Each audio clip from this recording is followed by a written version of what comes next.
আসসালামু আলাইকুম। এইচএসসি 2026 ব্যাচের পরীক্ষার্থীরা বাংলা প্রথম পত্র বাংলা দ্বিতীয় পত্র দুইটা পরীক্ষা ফাইনালি শেষ করার পর এখন আরেকটা গুরুত্বপূর্ণ পরীক্ষা।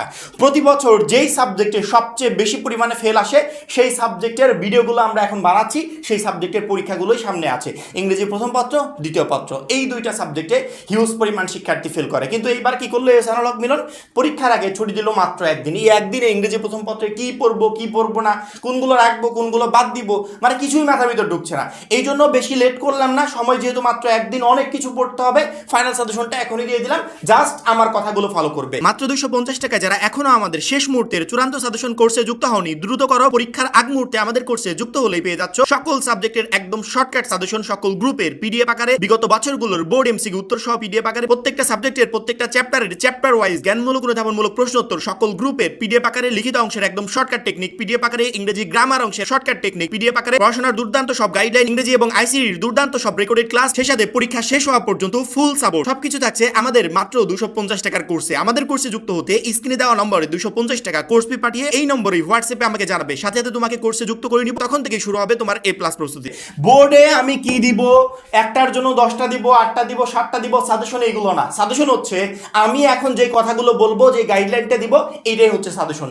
যদি আমার গাইডলাইন মেনটেন করে সামনের একটা দিন জাস্ট কভার করতে পারো, আমার মনে হয় ইংরেজি প্রথম পত্রে এই একদিনেই তুমি একটা A+ প্রিপারেশন নিয়ে পরীক্ষার হলে যেতে পারবে। শিক্ষামন্ত্রী এহসানুল হক মিলন ব্যতিক্রমী কিছু করছে, ব্যতিক্রমী কোশ্চিন করছে, যেরকম কোশ্চিন আমাদের আগে কোনো বছরে আসে নাই। এই জন্য আমাদের চিন্তা ভাবনা বা প্রিপারেশনটাও হবে ব্যতিক্রমী, যাতে আমাকে শিক্ষামন্ত্রী এহসানুল হক মিলন কোনো প্রশ্ন দিয়ে আটকাতে না পারে। সেরকম একটা প্রিপারেশন নিয়ে ইংরেজি প্রথম পত্রের পরীক্ষার হলে আমরা ইনশাল্লাহ যাব। প্রথমত আমি একটু টোটাল বিষয়গুলো ক্লিয়ার করে দিই, তাহলে তোমার মাথার ভিতরে একদম সহজে ঢুকে যাবে যে কোনটার জন্য আমাকে কেমন প্রিপারেশন নিতে হবে। এক নম্বরে আমাদের দুইটা প্রশ্ন থাকবে, এটা হচ্ছে রিডিং পার্টের।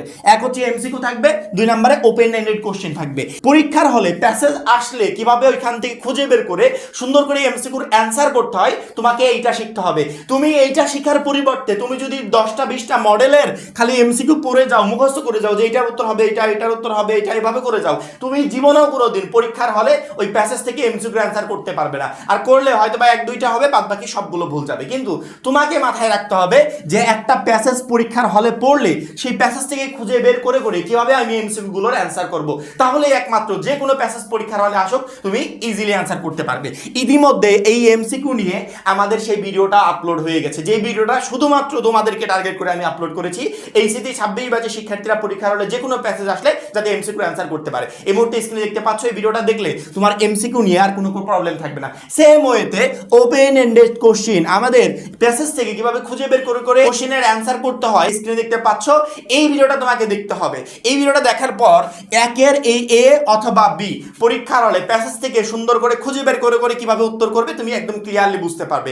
এর পরিবর্তে তুমি যদি কয়েকটা মডেল পড়ে যাও, তাহলে কিন্তু পরীক্ষার হলে অ্যান্সার করতে পারবে না। যদি ওই মডেলগুলো থেকে না আসে, আর ওই মডেলগুলো যদি আসেও, ওই সেম টু সেম কোশ্চেন তো তোমাকে পরীক্ষার হলে দিবে না। এহসানুল হক মিলনে এবার দুইটা পরীক্ষা দিয়ে তো বুঝলাম যে ব্যতিক্রমী কিছু করতে চাচ্ছে। যেহেতু ব্যতিক্রমী কিছু করতে চাচ্ছে, সেক্ষেত্রে আমরা যত ব্যতিক্রমী প্রিপারেশন নিব, এক্সট্রা প্রিপারেশন নিব, আমাদের জন্য ভালো হবে। ওই যে আগের যে হাতে গোনা কিছু প্রিপারেশন, যে সাজেশন ফলো করে এখান থেকে 8টা পড়ে গেছে, এখান থেকে একটা চলে আসছে, 10টা পড়ে গেছে একটা চলে আসছে, এই বছর কিন্তু এরকম হচ্ছে না। এই বছর একটু ক্রিটিক্যাল হয়ে যাচ্ছে। আমাদের কমন পড়ার মতো দিচ্ছে, কিন্তু ঘুরিয়ে পেঁচিয়ে দিচ্ছে। আগে এরকম ঘুরিয়ে পেঁচিয়ে প্রশ্ন হতো না। এই ঘুরিয়ে পেঁচিয়ে প্রশ্নের অ্যান্সার করার জন্যই আমাদের প্রিপারেশনটা একটু অন্য লেভেলে নিতে হবে। যখনই তুমি এই নিয়মগুলো জানতে পারবে যে এমসিকিউর অ্যান্সার বা ওপেন এন্ডেড কোশ্চেনের অ্যান্সার কিভাবে করতে হয়, পরীক্ষার হলে আমার বই থেকে প্রশ্ন বাদ দিয়ে যদি বাইরে থেকেও কোশ্চেন করে, তারপর আমি অ্যান্সার করতে পারবো, আমাকে ইনশাল্লাহ কেউ আটকাতে পারবে না। 2 নম্বরে ফ্লো চার্ট। ফ্লো চার্টের অলরেডি একটা ক্লাস আমাদের আছে, মূর্তি স্ক্রিনে দেখতে পাচ্ছ। এই ক্লাসটা দেখলে ফ্লো চার্ট পরীক্ষার হলে যে কোনো প্যাসেজ থেকে আসুক তুমি একদম ইজিলি অ্যান্সার করতে পারবে, এইটা নিয়েও তোমাকে আটকাতে পারবে না। সামারি লেখার নিয়ম শিখতে হবে। পরীক্ষার হলে সামারি কিভাবে লিখতে হয়, যখনই তুমি এই নিয়মটা জানতে পারবে, তুমি যদি ইউটিউবে গিয়ে এখনই সার্চ দাও যে সামারি লেখার নিয়ম অলওয়েজ আপডেট, দেখবে ভিডিওটা চলে আসছে। এই ভিডিওটা দেখবে, একদম এত শর্টকাট করে সুন্দর করে গুছিয়ে বুঝিয়ে দেওয়া হয়েছে যে যে কোনো শিক্ষার্থী যার সামারি নিয়ে এতদিন প্রবলেম ছিল, সেও এই একদিনের প্রিপারেশনে সামারিতে এত সুন্দর করে গুছিয়ে লিখতে পারবে যে শিক্ষকের নাম্বার কাটার কোনো অপশন থাকবে না। লাস্ট মোমেন্টে তোমার কাজ হবে এইটাই, একদিনে তুমি সামারির জন্য প্যাসেজ পড়লে, তুমি ওপেন এন্ডেড কোশ্চেনের জন্য পড়লে, এমসিকিউর জন্য পড়লে, ফ্লো চার্টের জন্য পড়লে, এইভাবে পড়তে গেলে শুধুমাত্র প্যাসেজ পড়তেই তোমার পুরো দিন কভার হয়ে যাবে, কিন্তু পরীক্ষার আর কোনো প্রিপারেশন তুমি নিতে পারবে না। লাস্ট মোমেন্টে আমি তোমাকে এমনভাবে ট্রেন করতে চাচ্ছি যে পরীক্ষার হলে এজানুল হক মিলন যেখান থেকেই প্রশ্ন দিক না কেন আমাকে ইনশাল্লাহ আটকাতে পারবে না, আমি ইজিলি কোশ্চেনের অ্যান্সার করতে পারবো। সামারির জন্য ওই ভিডিওটা দেখবে, ইনশাল্লাহ সামারির প্রবলেম সলভ হয়ে যাবে। Cloze test, with clues, without clues এর নিয়ম জানতে হবে যে পরীক্ষার হলে এগুলোর কিভাবে অ্যান্সার করতে হয়। Already cloze test, with clues, without clues এই দুইটা টপিকে আমাদের নিয়মের গ্রামার অংশের যে শর্টকাট টেকনিক আমরা দিয়েছি না আমাদের পিডিএফ কোর্সে 250 টাকার কোর্সে, সেখানে এই দুইটারও নিয়ম আছে। এই নিয়মগুলো তোমাকে শিখতে হবে। যখনই তুমি এই নিয়মগুলো জানবে এবং বিভিন্ন বোর্ড প্রশ্নের উপর অ্যাপ্লাই করবে তখন পরীক্ষার হলে প্রশ্ন যেমনই আসুক তুমি ইজিলি অ্যান্সার করতে পারবে। কিন্তু কোনো শিক্ষার্থী যদি এটার জন্য 10টা এটার জন্য 10টা এভাবে যদি কারো সাজেশন ফলো করে যাও, এরাই এই দুইটা প্রশ্ন পরীক্ষার হলে ধরা খাবে। এই দিকে একটু কেয়ারফুলি থাকবে যে পরীক্ষার হলে নিয়ম না জেনে আমি এই দুইটা প্রশ্নের অ্যান্সার একটাও করতে পারবো না। যদি গ্রামাটিক্যাল নিয়মগুলো জানা থাকে তাহলে যে কোনো অ্যান্সার আমি পরীক্ষার হলে করতে পারবো। 6 নম্বরে রিয়ারেঞ্জ অথবা রিডিং পার্টের যে কোনো প্রশ্নের জন্য আমাদের কিন্তু সাজেশন আছে। আমরা সাজেশন তো দিব, আমি আগেই বলছি যে প্রত্যেকটারই আমি সাজেশন দিব, কিন্তু সাজেশন দেওয়ার আগে ফাইনাল যে গাইডলাইন সেই গাইডলাইনটা দিচ্ছি যে সামনের এই একদিন তুমি কিভাবে পড়বে। রিয়ারেঞ্জের জন্য আমি মোস্ট ইম্পর্টেন্ট 26 সালের জন্য সবচেয়ে গুরুত্বপূর্ণ রিয়ারেঞ্জগুলো দিয়েছি, কিন্তু আমি বলবো রিয়ারেঞ্জ তুমি আমার ওই মোস্ট ইম্পর্টেন্ট সবচেয়ে গুরুত্বপূর্ণ রিয়ারেঞ্জগুলো দেখার আগে তোমাকে রিয়ারেঞ্জ পরীক্ষার হলে কিভাবে একটা বাক্যের পর আরেকটা বাক্য সাজাতে হয় সেই ক্লাসটা করতে হবে। এই মুহূর্তে স্ক্রিনে দেখতে পাচ্ছ রিয়ারেঞ্জের সেই ক্লাসটা, স্ক্রিনে কিন্তু আমি দেখাচ্ছি। এই ক্লাসটা যদি করো পরীক্ষার হলে রিয়ারেঞ্জ যেখান থেকে আসুক তুমি কখনো বলতে পারবে না যে ভাই আপনি 8টা রিয়ারেঞ্জ দিয়েছিলেন এখান থেকে একটাও আসেনি, আমি রিয়ারেঞ্জ তো লিখতে পারিনি, এই কথা বলতে পারবে না। আমার সাজেশন থেকে রিয়ারেঞ্জ ইনশাল্লাহ আসবে, আমার সাজেশন থেকে আসুক অথবা না আসুক রিয়ারেঞ্জ তুমি এত সুন্দর করে গুছিয়ে লিখতে পারবে যে শিক্ষকের এখানে নাম্বার কাটার কোনো অপশন থাকবে না। রিয়ারেঞ্জে তোমাকে পুরো নাম্বারটা দিতে বাধ্য। যে কোনো রিয়ারেঞ্জ আমাদের ওই ফরম্যাটগুলো দেখলে তুমি ইজিলি পরীক্ষার হলে সাজাতে পারবে। সেম ভাবে paragraph, completing story, informal letter, graph chart বা পাই চার্ট অথবা থিম যে কোনোটার জন্য লাস্ট মোমেন্টে তোমার কাজ হবে তোমাকে জাস্ট ক্লাসগুলো করতে হবে। সেই ক্লাস যেই ক্লাসগুলো করার পর আমি এখান থেকে কিছু টেকনিক জানতে পারবো, আমি এখান থেকে কিছু ফরম্যাট জানতে পারবো, যেই ফরম্যাটগুলো পরীক্ষার হলে অ্যাপ্লাই করে যে কোনো কোশ্চেনের আমি আনসার করতে পারবো। আমাদের একটু ব্যতিক্রমী চিন্তা ভাবনা করতে হবে এই বছরে আপাতত। যদি ব্যতিক্রমী চিন্তা ভাবনা না করি তাহলে কিন্তু পরীক্ষার হলে কখনো আমি ভালো করতে পারবো না, কারণ কি আমাকে ওইভাবে আমার কলেজ পর্যায় থেকে ট্রেন আপ করে নাই যেভাবে এই বছরের বোর্ড পরীক্ষার প্রশ্ন করছে। সেক্ষেত্রে দুইটা পরীক্ষা দিয়ে আমাদের যথেষ্ট ধারণা হয়ে গেছে, এই জন্য আমাদের ইংরেজি প্রথম পত্রের জন্য নিজেকে ওইভাবে রেডি করতে হবে। তো যাই হোক, ফাইনাল গাইডলাইনটা আমি দিয়ে দিলাম, এবার আমরা সাজেশনে চলে যাই। আমাদের প্রথমত সিন প্যাসেজের সাজেশনটা আমরা দিয়ে দিব যে সিন প্যাসেজের জন্য তোমরা কি কি পড়বে, ইউনিট এবং লেসন আমি বলে দিব। ইউনিট এবং লেসন দেখে সেই প্যাসেজগুলো, প্যাসেজের নামও যদিও দেওয়া থাকবে, ইউনিট এবং লেসন দেখে তোমাদের মূল বই ইংরেজি প্রথম পত্র যে মূল বইটা আছে এই বই থেকে সেই প্যাসেজগুলো তুমি সুন্দর করে আগে পড়বে। পড়ার পরবর্তীতে এর বাংলা অর্থটা জানবে, দেন এই প্যাসেজ রিলেটেড তোমাদের বিভিন্ন মডেল কোশ্চেনের যে মডেলগুলো আছে না ওইগুলো সলভ করবে শুধুমাত্র 1, 2, 3 এই তিনটার জন্য। এই তিনটার জন্য শুধুমাত্র প্যাসেজগুলো পড়বে, কারণ কি আমরা সাজেশনে যে প্যাসেজগুলো দিচ্ছি ইনশাআল্লাহ এখান থেকে একটা পরীক্ষার হলে আসবে এবং সেই প্যাসেজ থেকে তোমাকে 1 নাম্বার, 2 নাম্বার, 3 নাম্বার এই তিনটা প্রশ্নের অ্যান্সার করতে হবে। এই মুহূর্তে স্ক্রিনে দেখতে পাচ্ছ আমি প্রথমত ইউনিটটা বলে দিচ্ছি, পাশাপাশি লেসনটা বলে দিচ্ছি এবং তার পাশে প্যাসেজের নামটাও দেওয়া আছে। এই রিলেটেড প্যাসেজগুলো তোমাদেরকে কমপ্লিট করতে হবে। প্রথমত সিন প্যাসেজ 1, 2, 3 নাম্বার প্রশ্নের জন্য তুমি পড়বে lesson 2 education and technology, lesson 4 পড়বে সিভিক এঙ্গেজমেন্ট, তারপরে ইউনিট 2 লেসন 2 পড়বে, লেসন 3 পড়বে, ইউনিট 3 লেসন 3 পড়বে, লেসন 4 পড়বে, ইউনিট 4 এর লেসন 1 পড়বে, ইউনিট 5 এর লেসন 4 পড়বে, ইউনিট 6 এর লেসন 1 পড়বে, ইউনিট 7 এর লেসন 1, 2, 3, ইউনিট 8 এর লেসন 1 পড়বে, 3 পড়বে, ইউনিট 9 এর লেসন 1 পড়বে, 2 পড়বে, ইউনিট 10 এর লেসন 3 পড়বে, 5 পড়বে, ইউনিট 11 এর জাস্ট লেসন 3টা পড়বে। পরীক্ষার হলে 1 নাম্বার, 2 নাম্বার, 3 নাম্বার প্রশ্নের অ্যান্সার করার জন্য আমাদেরকে এই প্যাসেজগুলো কমপ্লিট করে যেতে হবে। যেই প্যাসেজের ইউনিট এবং লেসনগুলো আমি বলে দিলাম 26 সালের জন্য মোস্ট ইম্পর্টেন্ট, এগুলো থেকে ইনশাআল্লাহ একটা পরীক্ষার হলে চলে আসবে। সেখান থেকে তুমি ইজিলি 1 নাম্বার, 2 নাম্বার, 3 নাম্বার প্রশ্নের অ্যান্সার করতে পারবে এবং এই প্রশ্নের অ্যান্সার করতে আমরা তোমাকে সর্বোচ্চ সহযোগিতা করব। তুমি যদি আমাদের ক্লাসগুলো দেখতে পারো, আর মনে হয় না যে এই প্যাসেজ রিলেটেড কোনো প্রবলেম তোমার পরীক্ষার হলে ইনশাআল্লাহ থাকবে। পরবর্তীতে আমরা 4 এবং 5 এর জন্য বলেছি 4, 5 এর কোনো সাজেশন ফলো করবে না, কোনো টিচারের সাজেশন না। 4, 5 এর জন্য নিয়ম দেখবে, 4, 5 এর জন্য ইউটিউব থেকে ক্লাস দেখবে, বিভিন্ন টিচার ভালো ভালো ক্লাস দিয়ে রেখেছে এই ক্লাসগুলো দেখবে। 4, 5 এর জন্য কেউ যদি সাজেশন ফলো করো যে ক্লোজ টেস্ট উইথ ক্লুজ এবং উইদাউট ক্লুজ এর সাজেশন ফলো করে যাচ্ছে এখান থেকে একটা কমন আসবে, তাহলে এই দুইটা প্রশ্নেই তুমি ধরা খাবে। এই ধরাটা আপাতত খেও না, রুলস কমপ্লিট করবে, আমাদের পিডিএফ আছে পিডিএফ গুলো দেখবে ইনশাআল্লাহ, সেখান থেকে তুমি একটা বেস্ট প্রিপারেশন নিতে পারবে। 4, 5 এর দিকে একটু খেয়াল রেখো, 4, 5 এর জন্য ক্লাস কমপ্লিট করবে, আমাদের পিডিএফ কোর্সে যে পিডিএফ গুলো দেওয়া আছে সেই পিডিএফ গুলো কমপ্লিট করবে ইনশাআল্লাহ। 4 এবং 5 নাম্বার প্রশ্নের অ্যান্সার তুমি পরীক্ষার হলে একদম সহজে করতে পারবে, সেটা যেখান থেকে আসো, কমন আসলেও করতে পারবে, কমন না আসলেও করতে পারবে। গ্রামাটিক্যাল রুলস কমপ্লিট করতে হবে আর সেগুলো বিভিন্ন বোর্ড প্রশ্নের উপর অ্যাপ্লাই করতে হবে, তাহলে পরীক্ষার হলে গিয়েও এই রুলসগুলো তুমি সুন্দর করে অ্যাপ্লাই করতে পারবে। পরবর্তীতে আমাদের আছে হচ্ছে রিয়ারেঞ্জের জন্য অবশ্যই মাস্ট বি আমাদের ইম্পর্টেন্ট একটা সাজেশন আছে, একটু খেয়াল করে দেখো। এই রিয়ারেঞ্জগুলো এই পরীক্ষার জন্য সবচেয়ে গুরুত্বপূর্ণ। তবে আমি বলবো এই রিয়ারেন্সগুলো দেখার আগে তুমি আমাদের ক্লাস ভিডিওটা দেখো, তাহলে ইনশাল্লাহ রিয়ারেন্স পরীক্ষার হলে কোনো প্রবলেম হবে না। তুমি যে কোনো রিয়ারেন্স একবারে সহজে গুছিয়ে সুন্দর করে সাজিয়ে লিখতে পারবে। জাস্ট প্রশ্নটা দেখবে, লাইন বাই লাইন দেখবে এবং সেগুলো সুন্দর করে সাজাবে। কোন লাইনের পর কোন লাইন হবে আমাদের এই ভিডিওটা দেখলেই তুমি বুঝতে পারবে। তারপরে 26-এর জন্য যে রিয়ারেন্সগুলো ইম্পর্টেন্ট, 1 নম্বরে কাজী নজরুল ইসলাম, 2 নম্বরে টিচার অ্যান্ড রিলেট, 3 নম্বরে দ্য অ্যাপ্লিক্যান্টস অ্যান্ড দ্য সুলতান, 4 নম্বরে the astrologer and the king, 5 নম্বরে কিং সোলোমন, 6 নম্বরে নেলসন ম্যান্ডেলা, 7 নম্বরে মাদার তেরেসা, 8 নম্বরে the master and the cook, 9 নম্বরে Buddha and the poor woman, 10 number Zainul Abedin, 11 number Nasiruddin Hodja, 12 number Alexander and Porus. এই রিয়ারেন্সগুলো পড়তে হবে ইনশাল্লাহ। এখান থেকে পরীক্ষার হলে একটা আসবে, কিন্তু তার থেকেও গুরুত্বপূর্ণ হচ্ছে তোমাকে আমাদের রিয়ারেন্সে সেই ক্লাসটা কমপ্লিট করতে হবে। তাহলে পরীক্ষার হলে যদি বাই চান্স কোনো ক্রমে আনকমনও চলে আসে, তারপরে তুমি সুন্দর করে গুছিয়ে লিখতে পারবে, অর্থাৎ রিয়ারেন্সে তুমি আটকাবে না ইনশাল্লাহ। পরবর্তীতে 6-এর পরে আছে আমাদের 7 রাইটিং পার্টটা শুরু। রাইটিং পার্টের প্রথমে যেটা আছে সেটা হচ্ছে প্যারাগ্রাফ। প্যারাগ্রাফ রিলেটেড আমরা 4 থেকে 5টা ফরম্যাট দিয়েছি। এই 4-5টা ফরম্যাট দিয়ে তুমি যে কোনো প্যারাগ্রাফ লিখতে পারবে। মিনিমাম 100 প্যারাগ্রাফ পরীক্ষার হলে তুমি লিখতে পারবে। সেক্ষেত্রে আমাদের ওই ফরম্যাটগুলো যদি কমপ্লিট করে পরীক্ষার হলে যেতে পারো, আমার মনে হয় না যে প্যারাগ্রাফ নিয়ে কোনো ঝামেলাই তোমাকে পড়তে হবে। তারপরেও আমরা সাজেশনে সবচেয়ে ইম্পর্টেন্ট যে প্যারাগ্রাফগুলো সেগুলো আমরা ইনক্লুড করেছি। 1 নম্বরে ডিফরেস্টেশন, 2 নম্বরে প্রাইস হাইক, 3 নম্বরে ট্রাফিক জ্যাম, 4 নম্বরে কলেজ লাইব্রেরি, 5 নম্বরে লোডশেডিং, 6 নম্বরে রেড জুলাই, 7 নম্বরে ট্রি প্লান্টেশন, 8 নম্বরে causes of failure in English, 9 নম্বরে ক্লাইমেট চেঞ্জ, 10 নম্বরে ফুড অ্যালটারেশন, 11 নম্বরে এনভায়রনমেন্ট পলিউশন, 12 নম্বরে গ্লোবাল ওয়ার্মিং, 13 নম্বরে সিভিক এঙ্গেজমেন্ট। এই টোটাল প্যারাগ্রাফগুলো তোমাকে পড়তে হবে। এই 13টা প্যারাগ্রাফ দেখে ভয় পাওয়ার মতো কিছু নাই। 4 থেকে 5টা ফরম্যাট পড়লে শুধুমাত্র এই 13টা না, তুমি মিনিমাম 100 প্যারাগ্রাফ পরীক্ষার হলে লিখতে পারবে। সেক্ষেত্রে আমি লাস্ট মোমেন্টে বলবো এই 13টা প্যারাগ্রাফ পড়ার তোমার সময় নেই, তোমাকে এখন ফরম্যাটগুলো কমপ্লিট করতে হবে।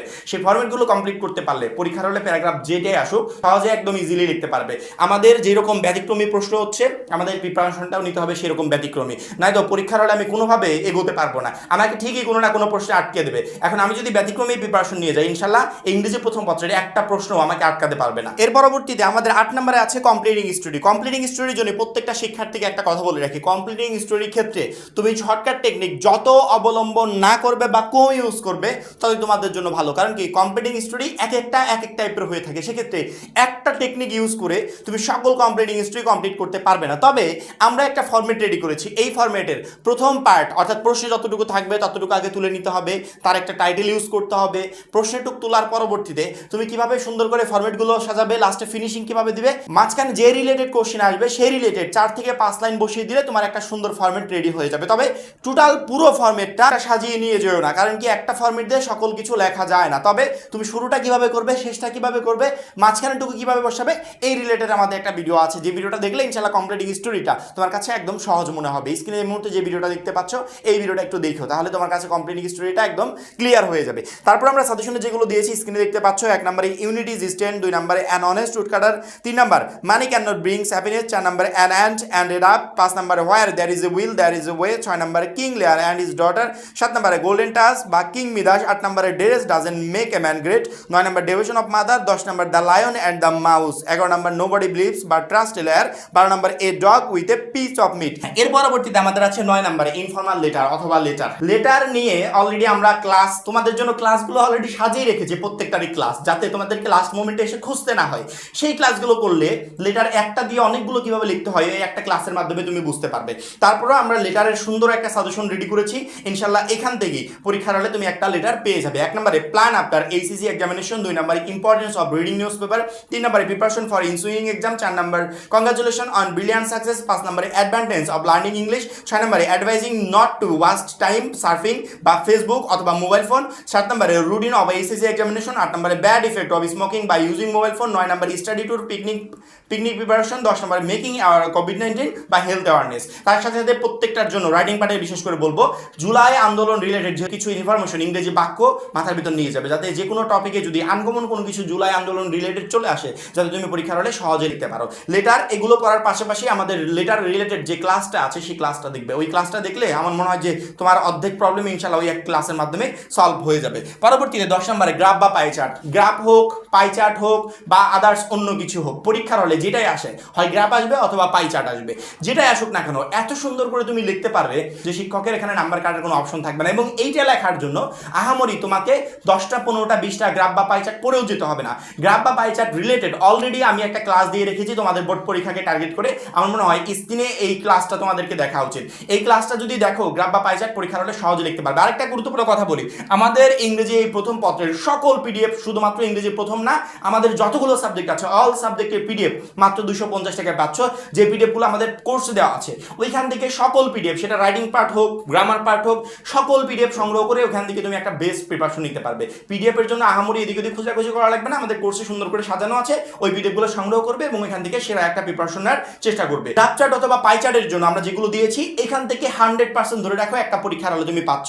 1 নম্বরে লিটারেসি রেট অফ বাংলাদেশ, 2 নম্বরে social site user of internet, 3 নম্বরে the importance and uses of English, 4 নম্বরে people living below the poverty line in Bangladesh, 5 নম্বরে positive and negative uses of internet, 6 নম্বরে choice of profession by different education levels, 7 নম্বরে selling rate of different types of books in 21 বইমেলা, 8 নম্বরে the percentage of transport use by different age group, 9 নম্বরে number of internet user, 10 নম্বরে the source of air pollution in a city, 11 নম্বরে export sector in Bangladesh, 12 নম্বরে student time spending on various activities. এখান থেকে একটা pie chart বা graph chart তুমি ইনশাআল্লাহ পরীক্ষার হলে পাবে, ঠিক আছে। পরবর্তীতে আমাদের 11 নম্বরে আসবে থিম। আমাদের 3 নম্বরে আসবে হচ্ছে সামারি, আর 11 নম্বরে আসবে থিম। এই থিমের জন্য আমাকে আমার মূল বইতে একটু ফোকাস করতে হবে, কারণ কি আমাদের মূল বই থেকেই ইনশাআল্লাহ আমার থিম কমন চলে আসবে। মূল বই থেকে কোন কোন থিমটা তুমি ফলো করবে সেটা অলরেডি আমি সাজেশন সুন্দর করে রেডি করে রেখেছি। তুমি প্রথমত ইউনিট 2 এর লেসন 1 এর যে থিমটা আছে এটা কমপ্লিট করবে, পরবর্তীতে ইউনিট 3 এর লেসন 1টা কমপ্লিট করবে, ইউনিট 6 এর লেসন 2 তে দুইটা আছে, একটা হচ্ছে অল পিপল ড্রিম আর একটা হচ্ছে হোল্ড ফাস্ট টু ড্রিম, এই দুইটা কমপ্লিট করবে। ইউনিট 8 এর লেসন 2 এবং লেসন 4 কমপ্লিট করবে। ইউনিট 11 এর লেসন 1 এ দুইটা আছে অ্যালোন সেপ্টেম্বর 1, পরবর্তীতে 3 তে একটা আছে, 4 এ দুইটা আছে, একটা হচ্ছে ফিস আর একটা হচ্ছে ব্লোইং ইন দা ওয়াইন্ড। এই টোটাল থিমগুলো কমপ্লিট করলে এখান থেকে তুমি পরীক্ষার হলে থিম ইনশাআল্লাহ কমন পেয়ে যাবে। এই হচ্ছে টোটাল আমাদের রিডিং পার্ট এবং রাইটিং পার্টের সাজেশন। আমি প্রথমত তোমাদের ভিডিওটা শুরু করার সাজেশনটা দেওয়ার আগে 2 মিনিট যে আলোচনাটা করেছি ওই আলোচনাটা যদি মাথায় রাখতে পারো, ইংরেজি প্রথম পত্রে তুমি একটা A+ প্রিপারেশন নিয়ে পরীক্ষার হলে যাবে। প্রশ্ন কমন আসছে কি আসবে না এই চিন্তা তোমাকে করতে হবে না, পরীক্ষার হলে যে প্রশ্নই আসুক তুমি সহজে অ্যান্সার করতে পারবে। এই বছরে ব্যতিক্রমী কিছু প্রিপারেশন না নিয়ে গেলে বা এক্সট্রা নলেজ না নিয়ে গেলে পরীক্ষার হলে কিছুই করা যাবে না। তোমাদের এই এক্সট্রা নলেজ নিতে ইনশাআল্লাহ আমরা সর্বোচ্চ হেল্প করব এবং আমাদের প্রত্যেকটা ক্লাস ভিডিও ইংরেজি প্রথম পত্রে এই একদিনে তোমাকে A+ প্রিপারেশন নিতে এবং টোটাল এভরিথিং কমপ্লিট করতে প্রচন্ড পরিমাণে হেল্প করবে। এই জন্য আমাদের প্রত্যেকটা টেকনিক রিলেটেড যে ক্লাসগুলো আছে সেই ক্লাসগুলো দেখার চেষ্টা করবে, এখান থেকে বেস্ট একটা প্রিপারেশন নেবে এবং অবশ্যই আমাদের পিডিএফ কোর্স থেকে আমাদের পিডিএফগুলো সংগ্রহ করবে, যেখান থেকে তুমি একটা সেরা প্রিপারেশন নিয়ে প্রত্যেকটা সাবজেক্টে পরীক্ষার হলে যেতে পারবে। আশা করি প্রত্যেকটা শিক্ষার্থী বুঝতে পেরেছো। এখন এই পর্যন্তই, পরবর্তী ভিডিওর জন্য অবশ্যই চ্যানেলটাকে সাবস্ক্রাইব করে রাখবে। আর যারা এখনো আমাদের ফাইনাল সাজেশন কোর্সে যুক্ত হন খুবই দ্রুত যুক্ত হয়ে যাবে। সবাই ভালো থাকবে, সুস্থ থাকবে, আল্লাহ হাফেজ।